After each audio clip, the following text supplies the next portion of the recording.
Welcome to another video. My name is Harvey Newman. I'm a professional animator and I like to share my passion for animation here in this channel with all of you. Today we are going to be talking about positivity. How to keep positive in an environment that is highly competitive like animation. Animation, art, games, development, movies, VFX, they are all fields that people want to get into a lot. So there's a lot of competition, and competition sometimes brings the worst out of people. So you have to actually be careful on your attitude. For sure, you will encounter throughout your career people that are not so positive in their demeanor, and I feel like it's good, it's no problem for people to have those attitudes as long as you yourself don't have them. I'm going to share some of my experiences that I had throughout my career, positive and negative, and I'm going to tell you a little bit of the stuff that I do to keep me positive, to keep me going forward, ignore all the noise. So let's get started with this episode number 24.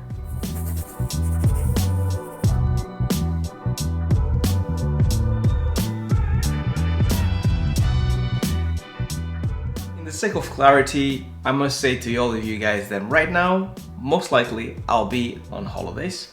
I'm not here like in Stockholm. I probably will be somewhere in Norway enjoying the weather and feeling good, feeling great, discovering the country above Sweden. I recorded a few videos beforehand just to keep the content dropping, to keep you guys engaged and to make sure that the channel keeps going even though I'm off having fun with the family, which is much needed.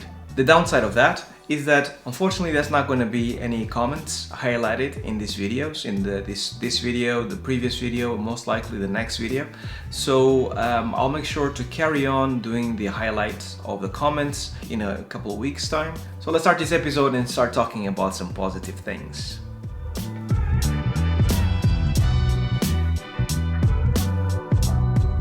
When I first started working, I worked in this company that is now defunct. It went bankrupt, but it was quite a big company at that point in time in the UK, and it's understandable why it went bankrupt because I felt like it was very much mismanaged.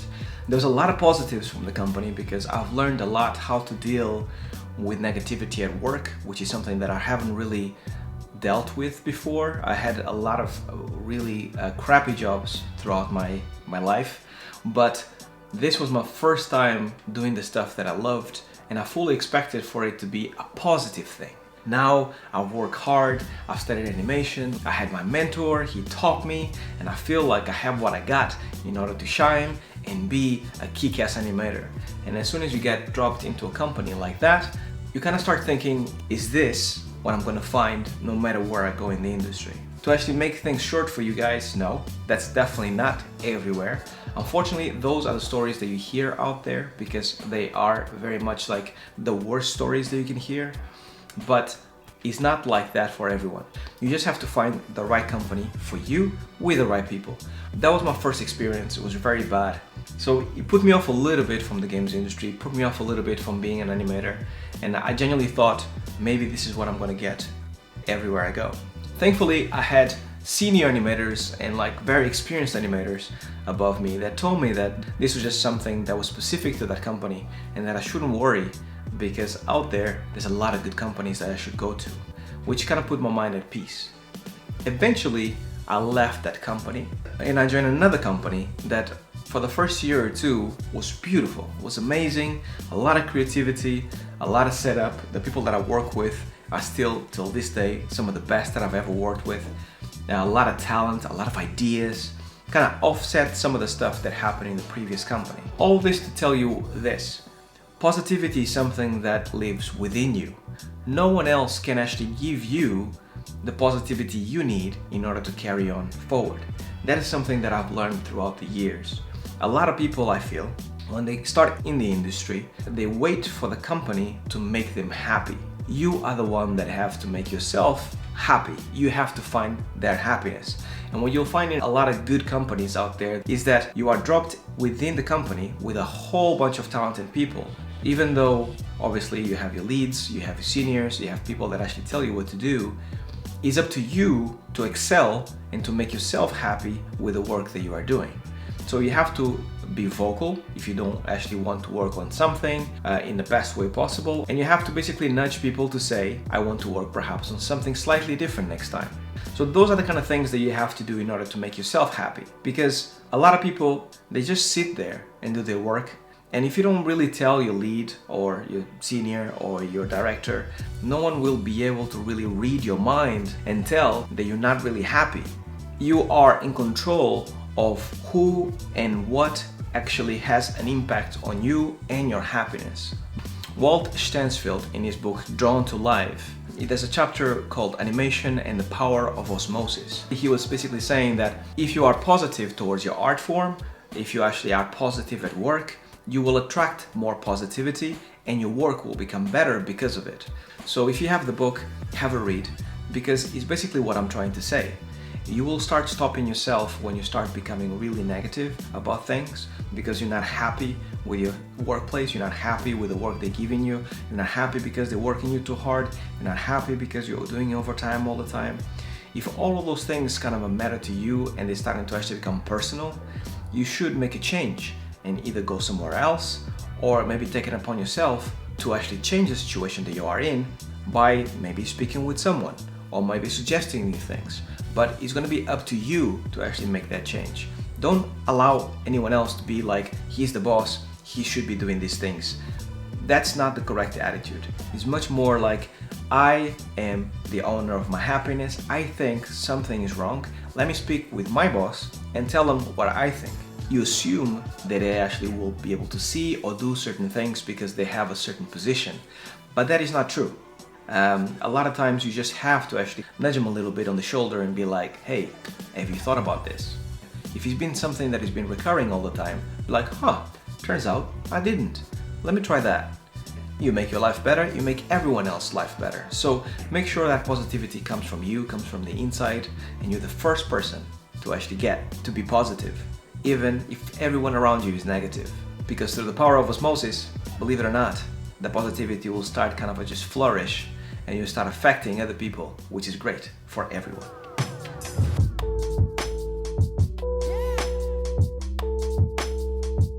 See, I actually had a really rough upbringing. I was raised in like extreme poverty.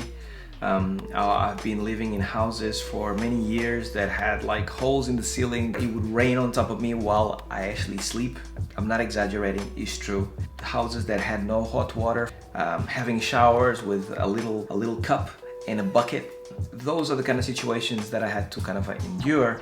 And I never had parents to actually kind of be there for me. I had to be the owner and the person that kind of just had to lead myself forward towards some positivity instead of negativity. When you are raised in an environment that everyone around you is either dealing drugs or going to prison, for you to be the guy that is positive, for you to see the light at the end of the tunnel when no one else sees it, is very, very hard. So because of all this, I feel like it's easy for me to basically, for a lack of a better word, let go of the bullshit, to keep it real to myself and to kind of see where I want to go and just pursue it because I feel like it's the best way possible. Through negativity, growing up this way, something positive came along, which is this. Because I believe in myself, because I believe I want to surround myself with positive people, people that think alike, I feel like I'm actually empowering myself to keep on going forward. After all of this negativity and after all these things pointing towards you were never gonna make it, the pendulum is so wide open for me in terms of like where I came from to where I am now, that the reality that I'm living right now, no matter how bad it is, let's say I'm doing a lot of overtime, let's say that I'm not in the job that I want it to be, to me, it always feels positive. The only thing that I have to do is to keep in mind the place that I came from, to just realize how lucky I am today. It feels almost like that is not ideal and I have to deal with and I have to do something about it to change the situation. I don't really see it as in like, this is the end of the world, this is the worst thing ever. That really never crosses my mind at any point. It's much more like, how can I frame the situation in the best way possible and make a change in something that is negative and turn it into positive. Seeing like things as super negative and it was the worst experience ever. It's rarely true. I watch a lot of hospital reality TV shows. I love to watch it. There's a TV show in the UK called 24 Hours in A&E. Well, they actually kind of shoot like a whole day of people going into emergency room and stuff. It's a bit weird. It kind of gives me the perspective of what real life is. Being stranded in a bed in a hospital because you had an accident, that is genuinely the worst thing that can happen to you at this point in time. Not being in a job that you wanted to be or in a company that you wanted to be because they're not treating you in a certain way because you thought it was going to be this way, but it's actually this other way, that is actually not the worst thing ever. Because you can do something about it and you can make it better. You have your health, you have the people that love you, everything's good. So it's all a matter of perspective. And to me, as long as I keep in mind the stuff that I lived through, maybe the jobs that I had before I was an animator that were horrible, it gives me perspective that I'm really lucky. All the comments that you guys drop, all the love that you guys give me on my YouTube channel, all the success that I've been having with the YouTube channel, and also as an animator, my career so far, the people that I've met, all these things are things that I never ever take for granted. Are things that I consider myself lucky to have because I have seen some of the worst things out there, and I know that these things are so valuable and so rare that I need to appreciate them as much as possible. So keep it humble and keep it positive at all times, and make sure that you think about where you come from, how much you struggle to actually get to where you are, and that will give you a perspective on exactly what you need to do in order to carry on forward and make yourself a better animator, a stronger animator with a more defined view of where you want to be and how you're going to get there.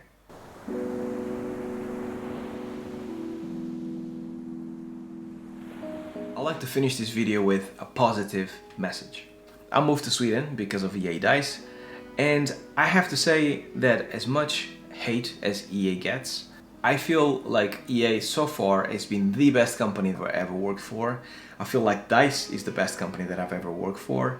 In my mind, Sweden was going to be this perfect place that is great for the family, that is great to work, but every single thing in Sweden, both work-wise and lifestyle, has surpassed my expectations. I feel like I am the luckiest guy, once again, to be in this position, that not only am I animating and doing the job that I love, but I'm also enjoying the best life I can here in Sweden. I mean, certain things are outstanding here. I mean, you hear the stories, you know about Sweden and the Nordic countries, how awesome they are, the education and the lifestyle, but only once you are here, and I've been here for like 2.5 years or so, you truly realize how much the Swedes really appreciate their time off, time with nature, time with family, and it's just super essential for them. And the whole of the society is based on both people working and also both people enjoying life, taking care of their kids, taking care of their family, and making sure that they actually spend their time off.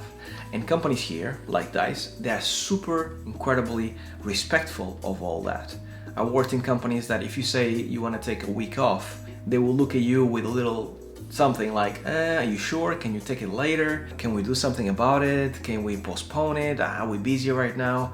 And it gives you that feeling that you are guilty. Like you should feel guilty to have taken a week off even though you are entitled to take a week off. That's basically what I wanted to tell you guys, mainly to not to actually kind of say that I have a good and you guys should actually kind of feel jealous or anything like that. Lately, I've been seeing and hearing a lot of negativity in the games industry.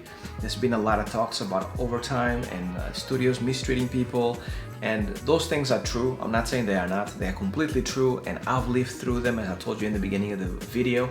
So it's not nice, and my heart and my mind goes to those that actually are going through that, because I know how hard it is and how stressful it is, and it takes a toll in your family, in your relationships. I know a lot of people that actually have split up because of work, because they were dedicated to work and they left the family behind, and eventually it broke up the relationship, marriages, and that should never happen in this industry. Everyone is passionate about what they're doing, and you should never have to go through a situation that is so stressful that impacts your love life. You should never have to go through that. So the reason why I'm saying this is because I feel like someone needs to actually tell of a positive story in all of this negativity.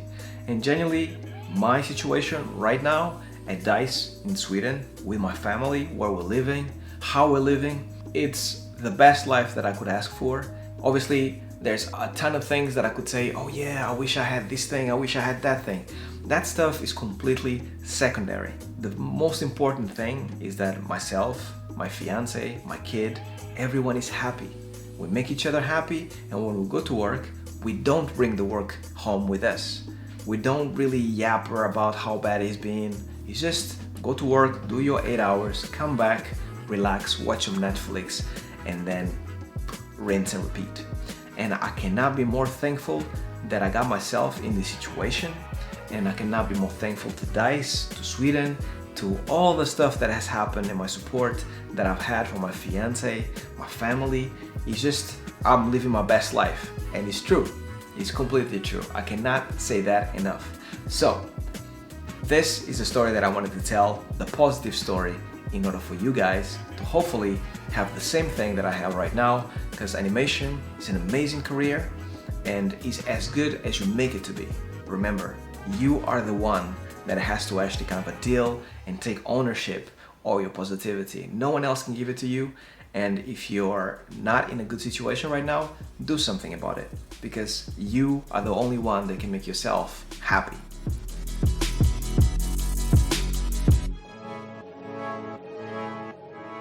This episodes that I talk not only about animation but about the state of mind and how you should actually kind of pursue certain things, I think are equally or more important than the ones that I just give tips on how to animate.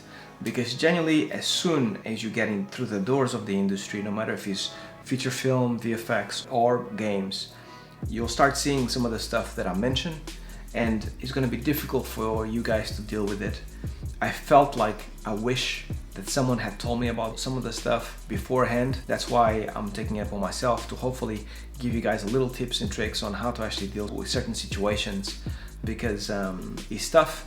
Keep your minds in the game, make sure that you focus on your art form, make sure that you become the best animator that you can be. So that's all I had for this week. I hope you guys enjoyed it. I see you guys in a week's time as always, and until then, stay well, stay safe. Peace!